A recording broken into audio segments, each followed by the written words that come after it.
if you're a member of currently a member of a pension, a provident, or a retirement annuity fund, once the 1st of September happens, you will actually have three pots or three components. Now, the first is the vested component. That is essentially going to consist out of your retirement savings as on the 31st of August, plus subsequent growth thereon. And I think it's important to understand that as far as the vested component is concerned, none of the rights that you currently have will be taken away. That is essentially going to remain as is. Only difference is there is going to be seed capital paid from this vested component into this new savings component that is being created.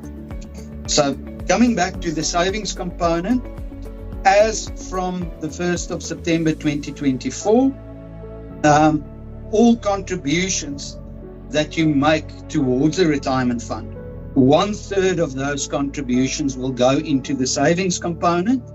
But bear in mind, you've also got that seed capital coming from the vested component. And then the last component is the retirement component. Now, essentially, from the 1st of September, 2/3 of your contributions is going to go into this retirement component. And very broadly speaking, that is the portion that you're going to have to preserve, that you're not going to be able to access until you reach retirement age. Thank you, Carl. I think I would like you to unpack the savings component in a lot more detail, right? Because there's a lot of people that are under financial pressure, need access to a certain amount of money. So let's look at the savings component. We'll speak to the retirement component, the vested component in a little bit more detail later. But looking at the savings component, Carl, what can people expect on 1 September? So funny enough, the 1st of September actually falls on a Sunday. Okay, so the first day that anyone can actually do anything is the 2nd of September. So what are people going to expect? How long is it going to take to get their money out if they want to access money now on the 2nd of September? What are the tax implications going to be? What are the other things that people need to be aware of from a SARS administrative point of view?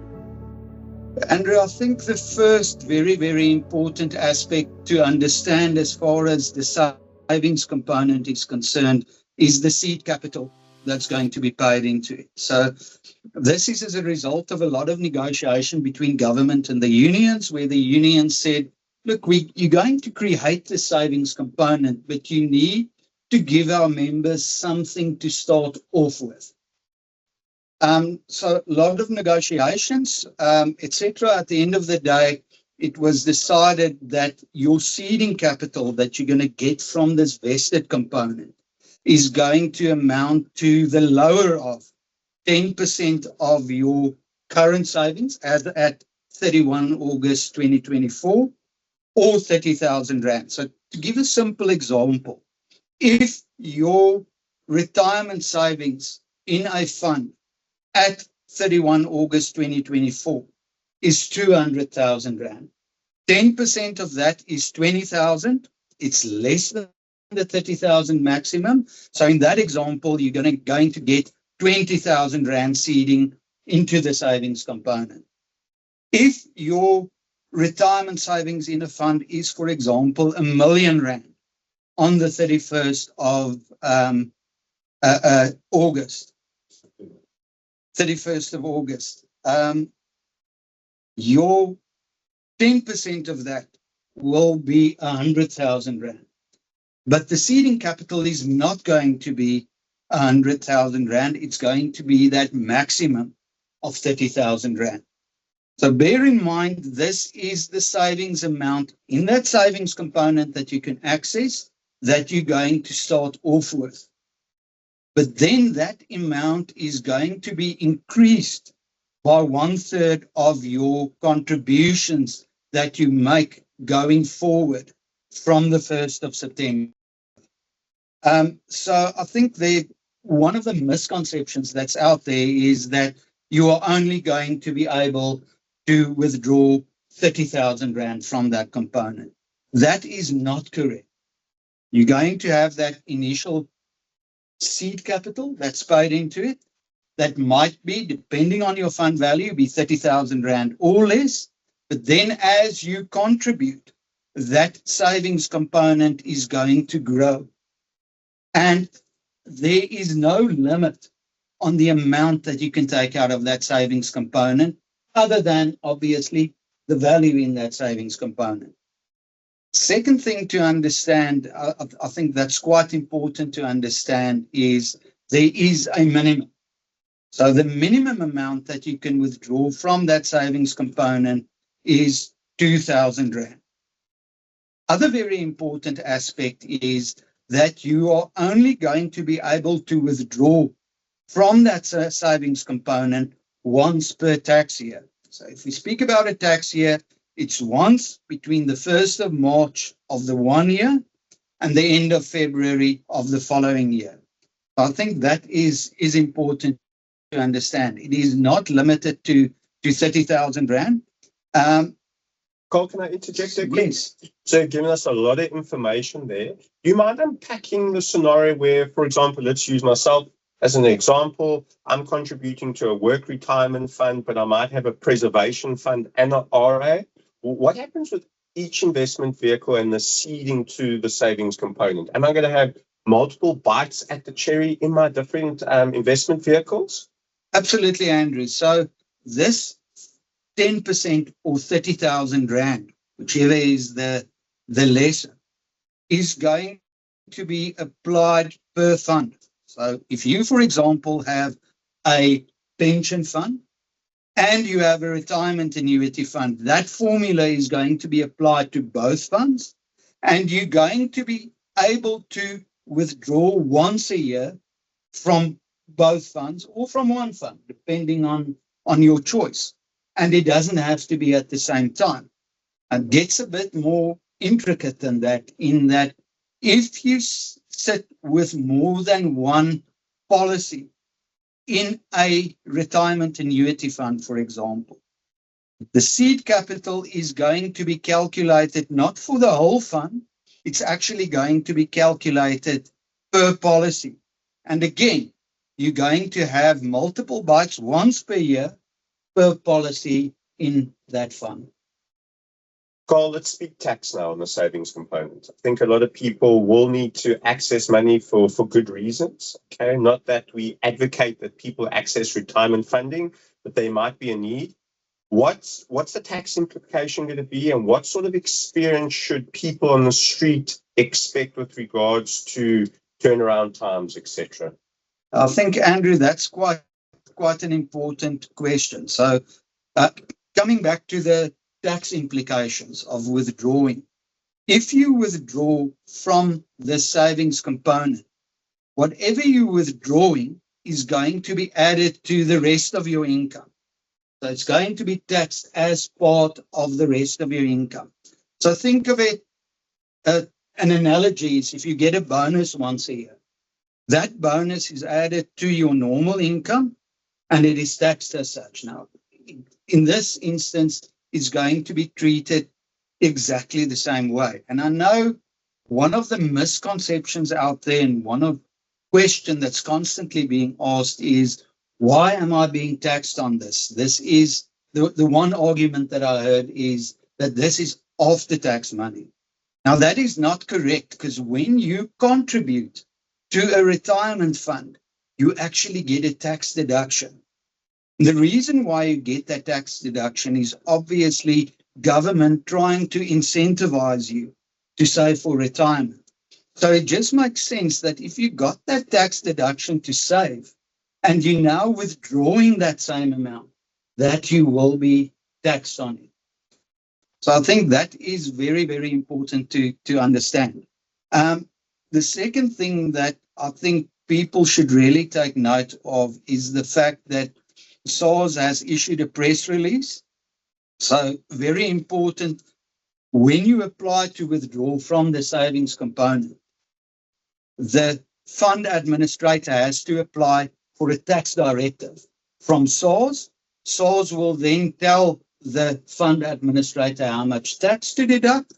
But very, very important, SARS has indicated in order for this to happen, number one, you have to be registered for tax. If you're not registered for tax, you should get it done. Otherwise, SARS is going to reject that directive. And the result of that is that you're not going to be able to access that pot until you have registered. You need a tax number, Carl, as simple as that. As simple as that. And if you owe SARS any money, how's that going to work? Also very, very important, because at the end of the day, SARS is quite clear. If you owe them money, they're going to deduct it from whatever you withdraw. And I think the last thing that's important is SARS has also indicated that your tax returns must be up to date. If they're not up to date, chances are very good that they're going to deny you that withdrawal. Sure. So, Carl, we've spoken a lot about the savings component now. So, say, assuming people want to access funding in September, how is the savings component treated come retirement? Because it's a totally new component. It's a totally new concept. So if you don't mind unpacking how, for example, a savings component will be treated from a tax point of view, how much you can access at retirement, does it differ with regards to the amount you can access now or compared to retirement? Yes, Andrew. As far as retirement is concerned, whatever you've got left in that savings component, assuming that you didn't withdraw everything, whatever you've got left, you've got a choice. You can take it as a lump sum. You can use it to purchase an annuity or an income, or you can take it as a combination of a lump sum and an annuity. Now, from a tax perspective, it's very, very important to note that if you access that savings component on retirement, the tax treatment is going to be different than accessing it before retirement.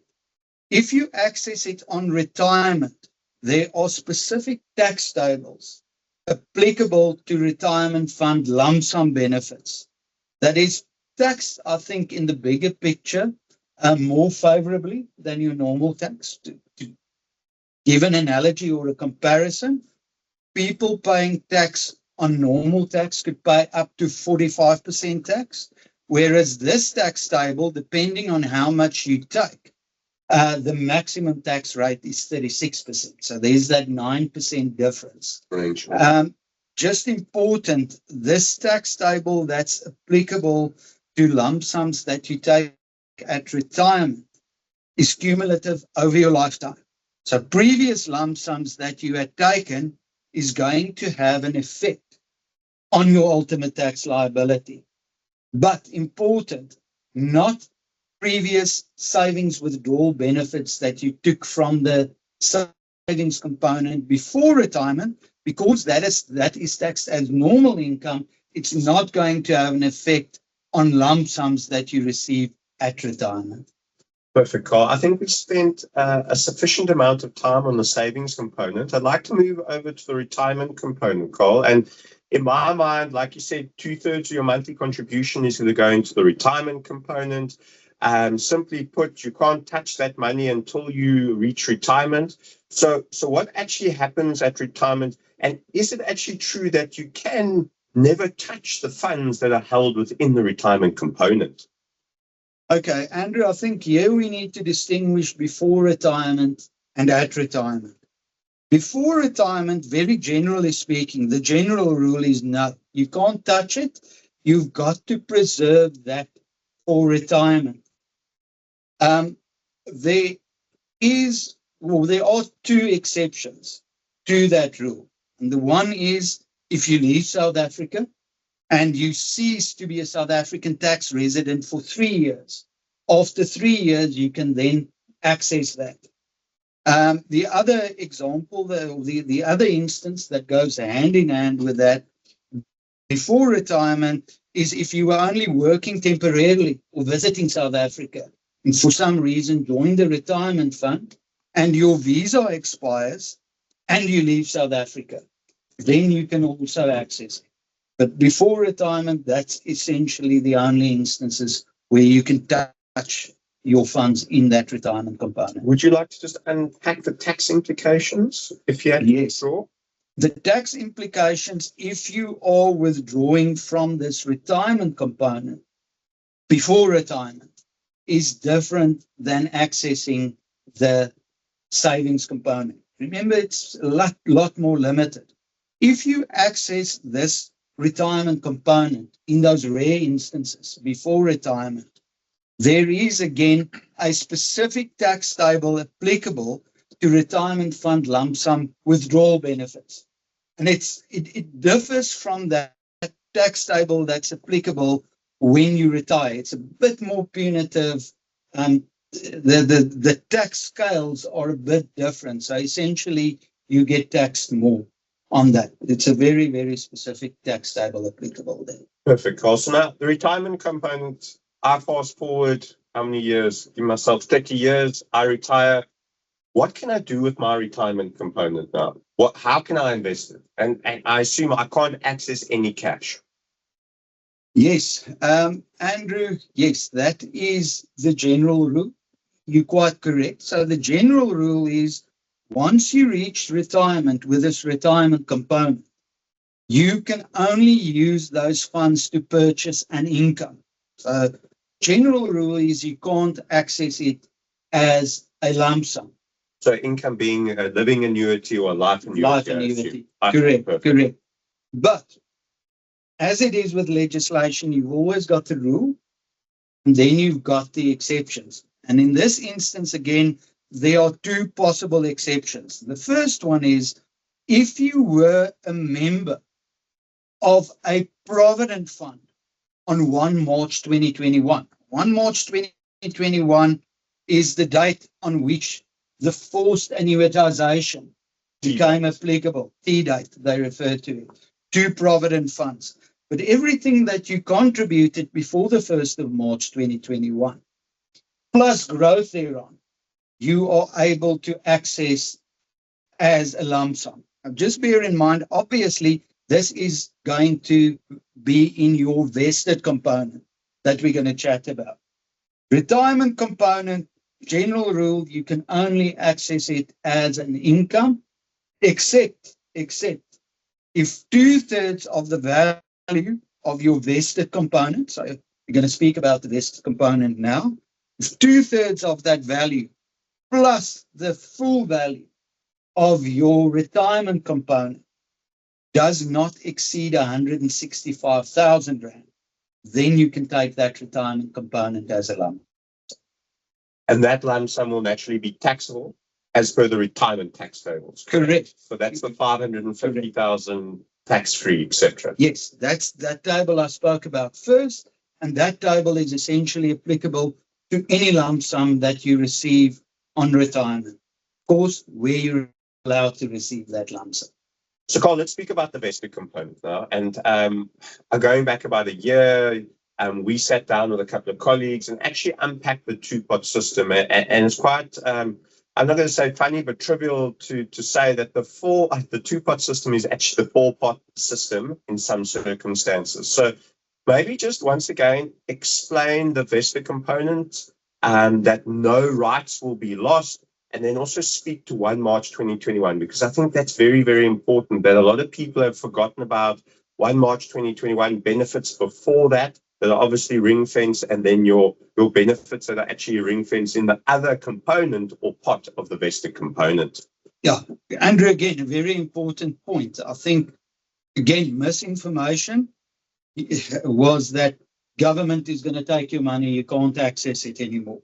As far as that vested component is concerned, so coming back, vested component is that value that you have on 31 August plus subsequent investment growth thereon. As far as that is concerned, all your rights that you have now, you will have in future as well.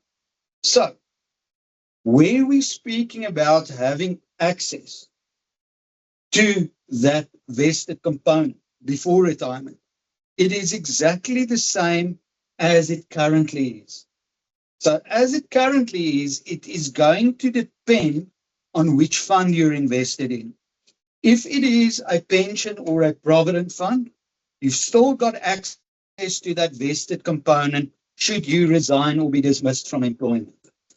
If it is a retirement annuity fund, it's the most restrictive type of fund. Generally speaking, you have to wait until age 55 in any event to access that vested component. Again, the exceptions to the rule is if you currently invested in a retirement annuity fund, you stop contributing, and the value in there is less than 15,000 Rand. You can take everything as a lump sum. And the other two exceptions, exactly the same as for the retirement component. If you cease to be a South African resident for 3 years, or if you leave South Africa upon expiry of a visa. Yes. So, Carl, in my mind, I've drawn a picture. So we've got the savings component and we're going to have the retirement component. Not everyone is necessarily going to have the vested component and any benefits pre-1 March 2021 because they weren't necessarily contributing towards a retirement fund. Am I correct? Quite correct. I think let's start with the 1 March 2021 type of scenario.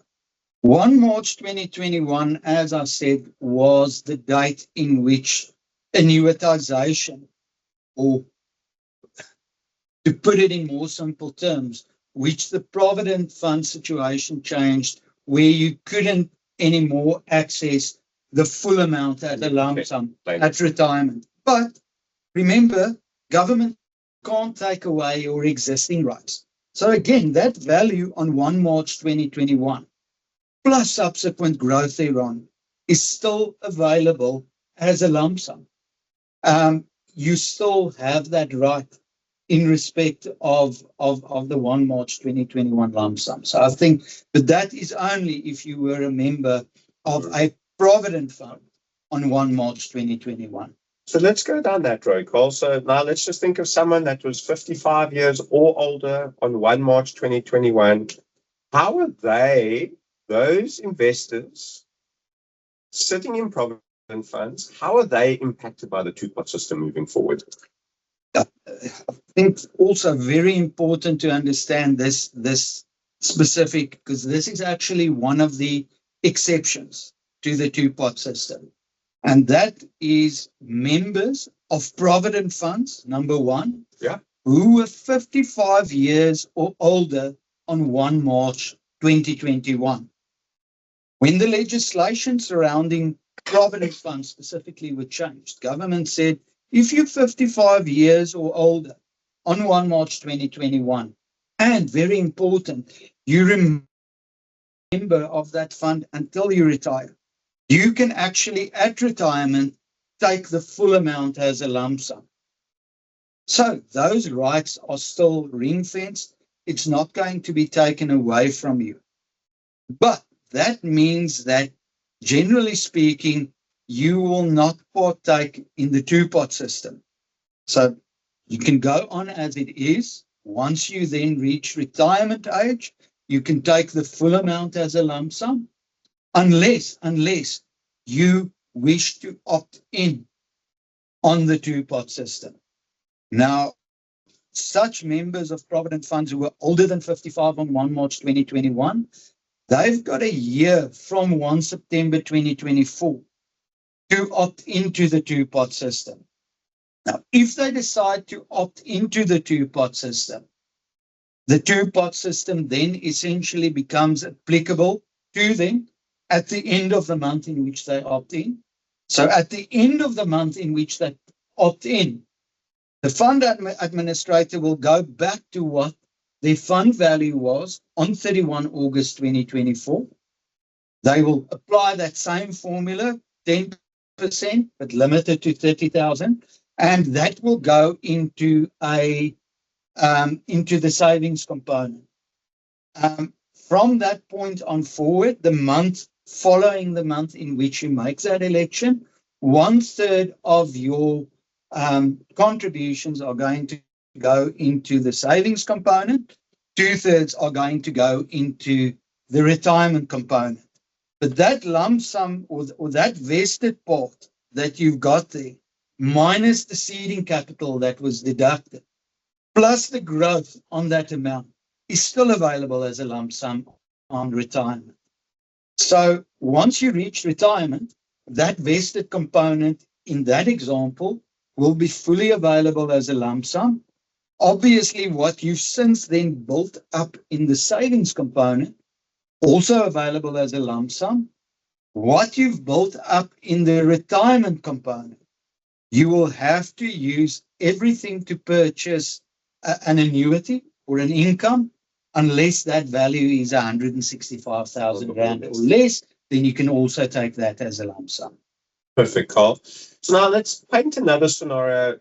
I work at private wealth management for another 5 years, for example, and then I decide to go on my own, and I decide to preserve my retirement funds into a preservation fund. Now I'm going to have all these pots. I'm going to have this, or components, sure. So I'm going to have this vested component, I'm going to have this retirement component, and the savings component, Carl. How is that going to be transferred in the future? Is it all going to be put together? Are the components going to be kept separate? And will they reflect exactly the same in the preservation fund that I preserve to? I think, Andrew, here we need to, again, distinguish between two situations. If you are already an existing member of a preservation fund, with a preservation fund, you can't make contributions. It's purely a transfer, usually from a pension or a provident fund. So once you're in that preservation fund, you're not allowed to make further contributions. So if we think about that logically, from a two-pot perspective, if you remember now of a preservation fund, once the 1st of September hits us, you're only going to sit with that vested portion, but you're also going to get that seeding capital. Again, 10%, but limited to a maximum. So I'm actually going to have a savings component in my existing preservation fund. Correct. You will not have a retirement component simply because it is a preservation fund. You're not going to make any contributions from 1 September onwards. It is going to be different if you now keep on contributing to your pension or provident fund, and sometime after the 1st of September, you transfer, you decide to leave employment and you decide to transfer your interest in a pension or a provident fund into a preservation fund.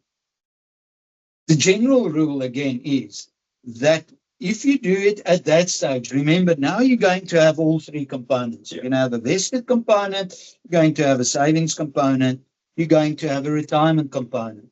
Now, the general rule is it's transferred exactly in that fashion. Like for like. Like for like. So if you've got 100,000 Rand in the savings component, 300,000 Rand in the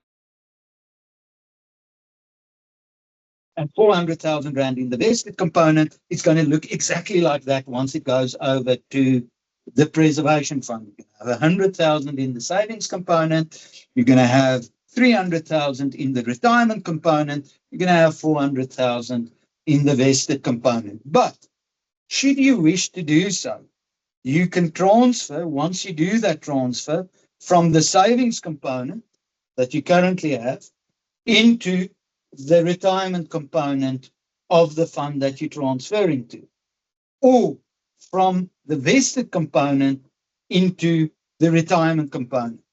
So again, what all that is being allowed is to transfer into the most restrictive of the components, being the retirement component. On a practical level, why would anybody do that? I cannot see that happening. So on a practical level, I think it's going to be component, pot for pot, just being taken over to the new fund. And the savings component in my preservation fund, so fast forward 5 years, Carl, how no restrictions, taxation work exactly the same, there's no implications, I'm not losing any benefits, all my benefits are still ring-fenced with regards to, you referred to earlier, the vested component, pre-1 March 2021. Does that all stay the same, or are there any changes? That all stays the same. So if you're speaking about that vested component, if you've got that amount related to pre-1 March 2021 Provident Fund, specifically Provident Fund, that's ring-fenced. Those rights are not taken away from you. Going forward, the savings component, it remains the same. If you withdraw that old savings component, it's going to be empty. But remember, if you're in a pension, a provident, or a retirement annuity fund, as you're contributing again, 1/3 is going up in there and it's building up again. It's obviously just with a preservation fund where you don't make any contributions, where you sit with the situation that you've got that seed capital going in, but you haven't got any contributions going forward. So with the preservation fund, if you empty that savings component, there are no contributions going in there. That's going to remain empty. Carl, we get asked this fairly often. It's not a nice thing to think about and to discuss, but people are unfortunately getting divorced more and more regularly these days. So now, how is the two-pot system going to be treated when it's looking at a divorce situation? Yes, I think perhaps just to give everybody a bit of background, if you do get divorced, a court could make an order awarding a pension interest in your fund to your spouse as part of the divorce. Generally speaking, not much is going to change. So if that award is awarded by a court to your spouse has one of two choices.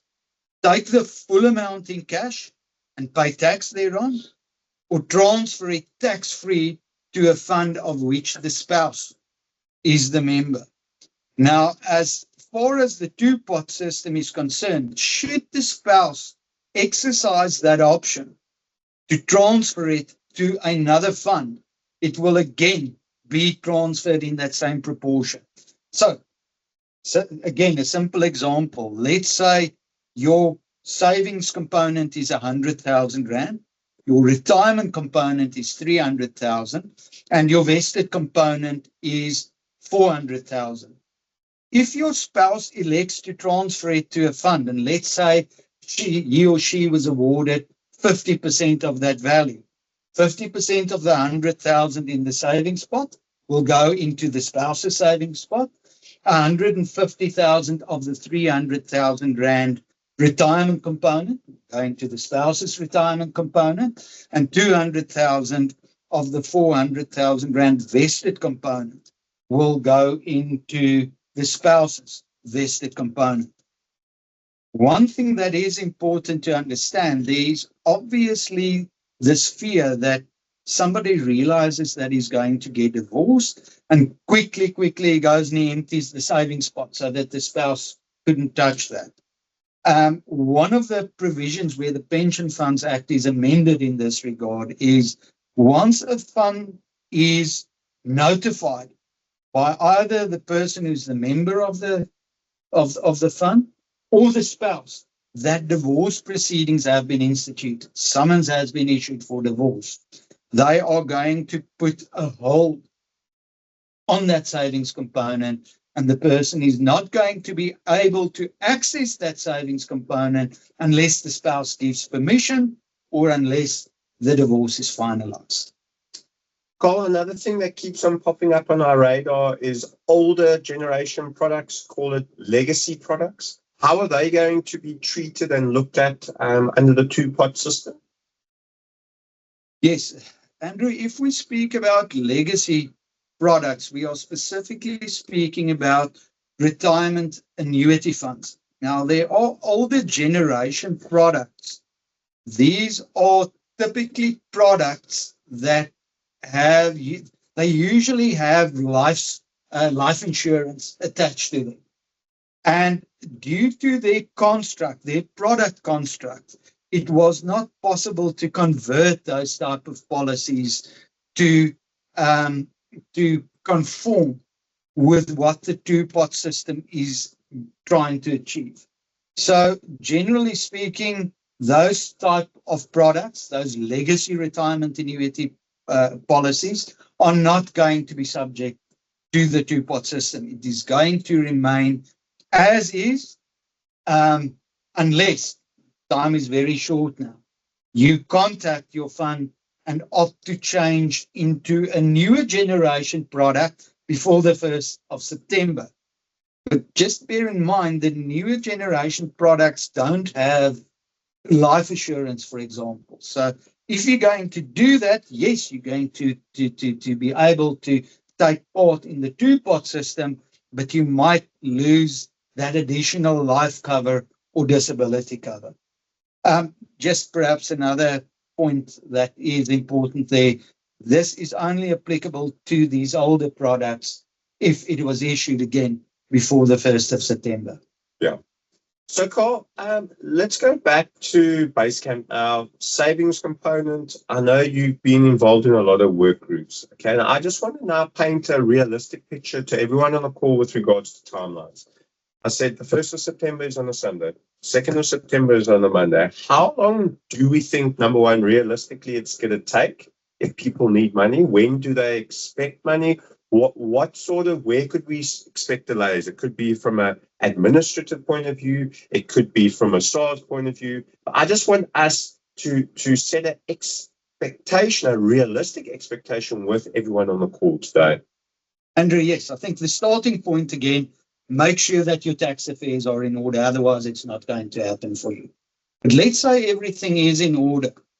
We need to bear in mind that on the 31st of August, there's going to be a lot of administrative issues. I mean, think about it. Every fund, every member of every fund in South Africa, they're going to have, all right, it's systems calculating it, but they have to calculate what the value of that seed capital is.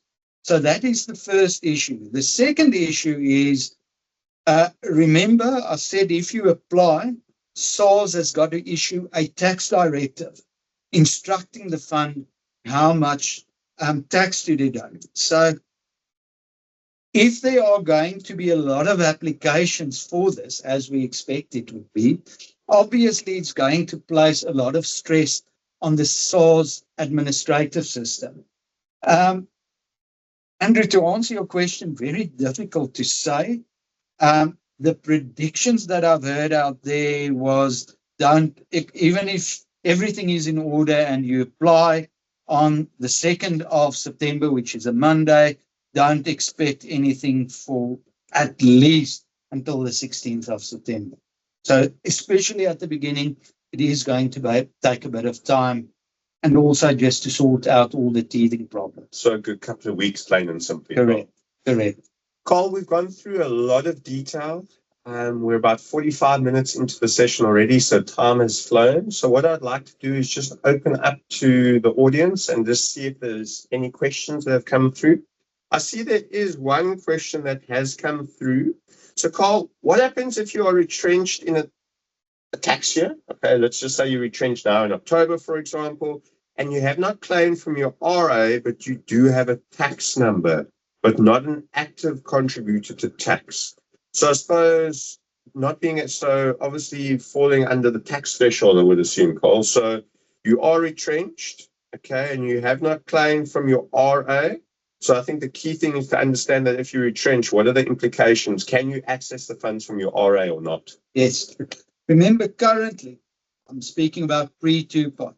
If you are retrenched, you can access your funds from your pension or provident fund, not from your retirement annuity fund. If you sit in a situation where you get retrenched after the 1st of September, obviously you're going to have a savings component. So if you have a savings component in your RA, that is the only component of your RA that you are going to be able to access.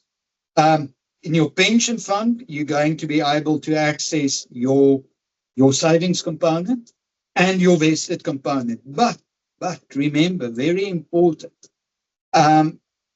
if you've already made use of that one chance per tax year from the savings component, you are not allowed to access the savings component again unless you are totally exiting that fund typically with a pension or a provident fund, if you get retrenched, and the value in the savings component is less than 2,000 Rand.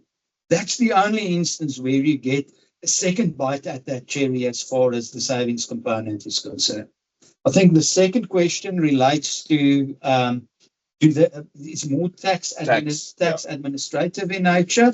The feedback from SARS, as I said, you have to, number one, make sure that you are still registered for tax, and you have to ensure that where it was required of you, all your tax assessments are up to date, all your returns are up to date. And of course, make sure that you're not owing the taxman anything, because the taxman's going to get a bite at that cherry before the funds even land in your bank account. And I think the key thing to also understand, Carl, is if you're accessing funds from the savings component, you might just be under the tax threshold, but then access funding from a retirement fund, from that savings component, that could actually result in you becoming a taxpayer. And certain people might not think about that. Absolutely.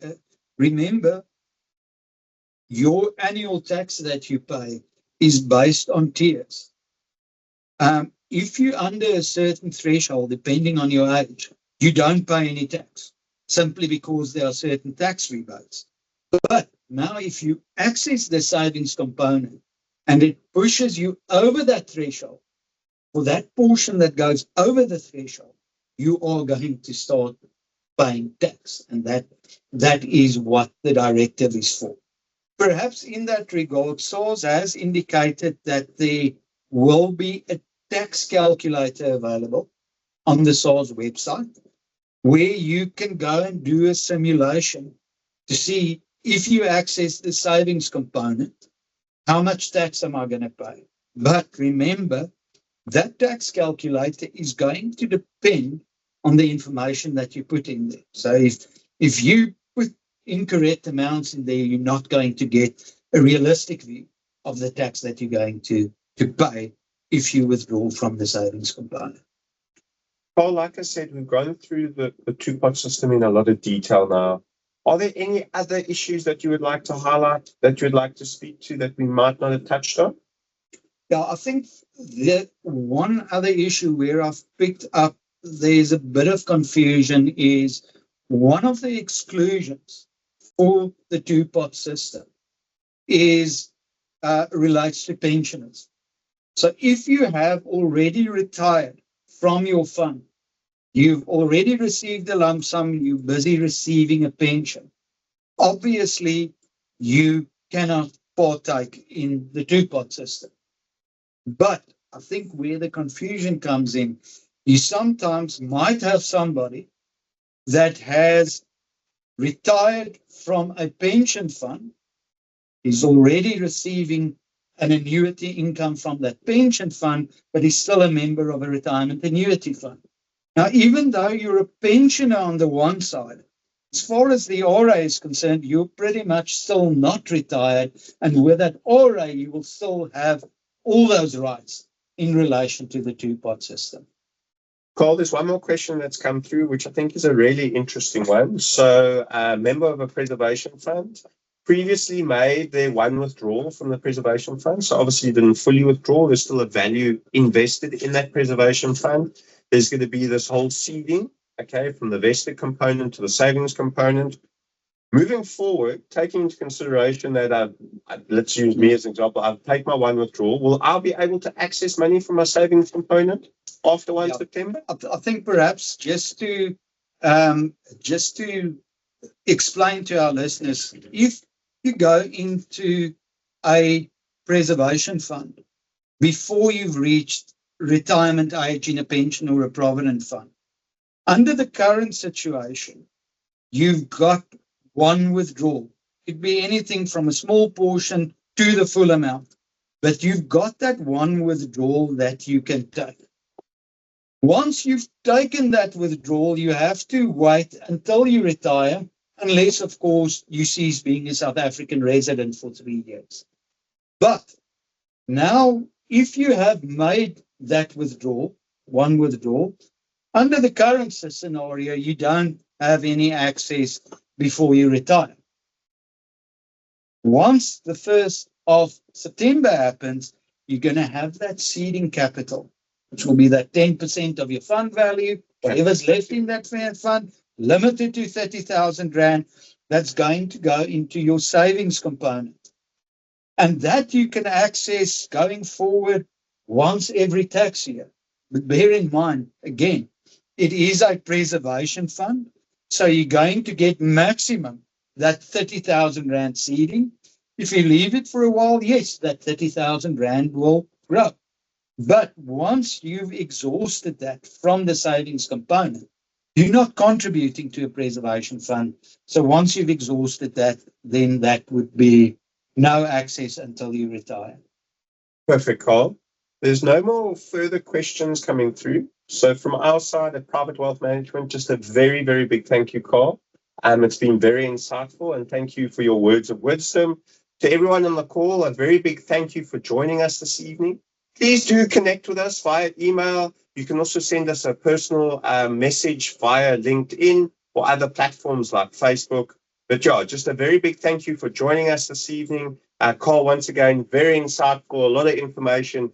And like I said, if you on the call do need to chat to a financial planner or have some queries and concerns, you're more than welcome to reach out to us at Private Wealth Management. My email address, one of my colleagues is saying I should give it out to you on the call, is whitewood@privatewealthmanagement.co.za, or should I say privatewealth.co.za. I actually have two email addresses, but I also want to give you Carl's email address. Carl's email address is cmuller@privatewealth.co.za. You can email both of us, and we're more than happy to help you out with any questions or queries you may have. So cmuller@privatewealth.co.za or whitewood@privatewealth.co.za. Yeah, Andrew, I think from my side, again, important, you are now going to have access to these funds that you would not normally have had. But I think before you make that decision, speak to a financial planner. At the end of the day, my words of wisdom to you would be only use it for emergencies. Don't use it for that nice car that you want to purchase, that holiday that you want to go on. Use it only for emergencies. Use it wisely. Remember, whatever you use from that savings component makes whatever you're going to have available at retirement less. It's going to mean that you have either no lump sum or a smaller lump sum if you need to cover that. And obviously, from a general savings perspective, it might also mean that once you retire, your income is going to be lower. So please access it wisely. Totally agree, Carl. And I'm going to say sound advice. It's not advice, but it's words of wisdom. And once again, everybody, thank you for joining us this evening. If you're in the Cape, please stay warm. It's been very cold over the past week, and I'm sure we'll see you soon in the not too distant future. Thank you very much. Thank you, everyone.